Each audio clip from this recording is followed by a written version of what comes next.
बस तू उन में गुण प्रकट कर, तो में प्रभु जा सब समायल आहिनि। अंतर्जामी करणहारा सोई खशम हमारा, वो तो हुकुम करे थो विवेक जागायो निर्भव भय। गीता में भगवान जेके 26 गुण देवताउनि जा चया, सुर जा, देवी संपदा जा, उनके सुर माना देवताऊं। पहिरियों गुण आहे निर्भयता। निर्भय तॾहिं तूं थी सघंदे जॾहिं संतनि जे, शास्त्रनि जे, वॾड़नि जे, माता पिता जे, भगवान जे चए ते हलंदे, तॾहिं तूं निर्भव थींदे। मां कल्ह तव्हांखे ॿुधायो, कॾहिं बि गृहस्थी ईअं न चए मूंखे कंहिंजी परवाह न आहे। तुंहिंजी गृहस्थी आहे त तोखे परवाह कम में पवणी पवंदी। हिकु भंगी न मिलंदो ॿियो, हिकु मज़ूर न मिलंदो ॿियो, हिकु वटो सब्जी न मिलंदे ॿिए वटो, परवाह तोखे पवणी पवंदी। बेपरवाह थी न आहे सघंदो। बेपरवाह हिकिड़ो संसार में आहे त संत आहे, थी न आहे सघंदो। इहा ॻाल्हि असां यादि रखूं। श्री राम। अड़े परमात्मा खे विकान कढणी पई। जेकॾहिं परमात्मा हे चए, सूफ़िन चयो हे आहे, हे आहे त हो बि आहे, जे हे न आहे त हो, हुनखे केरु चयो हो आहे। इहा आत्मा जिन्हनि भूतनि वांगुरु ईअं रड़ियूं पई करे, जेकॾहिं इहा बाडी न हुजेसि त, और उन खे सुञाण सां हिननि जी सुञाण थी थी वञे। श्री राम। नानक जिन सतगुरु पूंजी आहे, सतगुरु माना ज्ञान, नाम, उन परमात्मा सत्य जी रोशनी, तिन हर पूंज कराव। परमात्मा पाण सां गॾु उन्हनि जी बि एडवर्टाइज कराए थो। हरे राम। अंतर्जामी करणहारा सोई खशम हमारा, निर्भव भय गुर चरनी लागे। चरण सूक्ष्म निर्गुण उपासना में चरण माना वचन। वचननि सां मन खे जोड़ींदो, निर्भय थी वञे।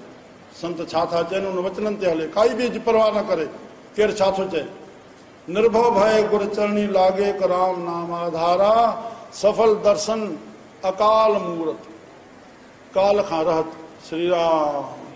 प्रभु प्यार में, प्रभु मस्ती में जेतिरो वक़्तु लॻी वञे, जिन लॻायो सत्संग में वेठो आहे और चिंता थो करे न पुॼतुम त। अड़े अंग्रेज़नि जूं जॾहिं वक़्तु हुया, बाबा नेभराज तॾहिं संत बणियो। अन्य बाबू सतनाम तॾहिं वसण घोट ते संत बणियो।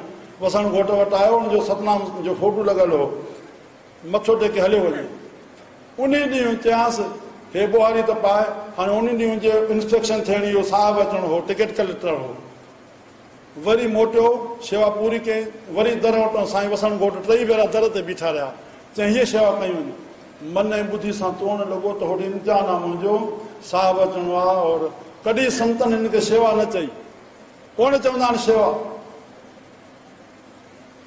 मां पंहिंजे जीवन में कंहिं ते कोई हे डिपार्टमेंट पंजाब हलनि था, कंहिं ते न रखियो आहे त तूं हीअ शेवा कर, हीअ संभार। न कंहिंखे चवां वेह, सहज वृत्ति, निर्बंधन, गृहस्थीअनि जेतिरो पुॼेनि पंहिंजो करनि। श्री राम। टियों भेरो बि उन शेवा करायो, जीअं जेको अचे वाधाई पई मिलेसि। अड़े मिठाई त खारायो। चई कीअं? चई भेणा तूं स्टेशन मास्टर बणिजी वियो आहे। भरोसो त रखी ॾिसूं। माॻ में ॿुधायां, संत खे कंहिं बि गुण सां न तोड़जो।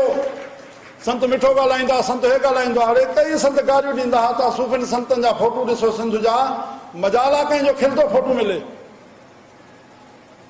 जेके राजनी सां संत जुड़िजी आहे, अॼु जे कलयुग जी वृत्ति जा थी विया, उहे खिली करके माण्हुनि खे राज़ी करण लाइ थी वियो। अड़े तुलसी साई चतुरता, राम भगत लीन, पर धन पर मन हरन को वेशा बि परबीन। ॿिए जे मन खे राज़ी करे ॿिए मां धन कढण त वेशा बि होशियार आहे। तुंहिंजे छाजो संतपण जो कमु थो करे पियो। श्री राम। सहज सहज बसि पंहिंजे वैराग में सचा साईं ॾिसो, हुके खे हरू भरू वरितियूं वेठा आहिनि, दम मथे छिकियो पियो आहे। पंहिंचा थींदी त बि अॻियो वेही करे ॻाल्हाए वेनती कर न करे सघंदी।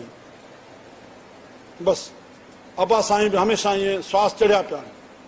भाई चांदूराम जो फोटो ॾिसो, श्वास चढ़िया पिया आहिनि, हेॾा निकिरी आया आहिनि। घोटकी जा खुदाई, वसण घोट जा मूंखे भाई चेतनराम ॾेखारे हली। वसण घोट जो फोटो चई ॾिसो ॾिसो, हे ॾिसो कीअं हे हेॾा निकिता पिया आहिनि। दम चढ़ियो पियो। बसि दम जी सुरत संभाल रखी, दम है इसरार इलाही दा, दम त ख़ुदा आहे। बसि उन ॾे तक वेही। इहो शब्द बि अटकायो आहे, इहो नाम बि अटकायो आहे। इहो शब्द संसार शब्द आहे, उनखे कटण जे लाइ नाम आहे। जेकॾहिं तोखे चुप अची वञे, दम में आहे त शब्द जपण जी बि ज़रूरत कान्हे। जप खां पोइ अजबा जाप थी वेंदो आहे।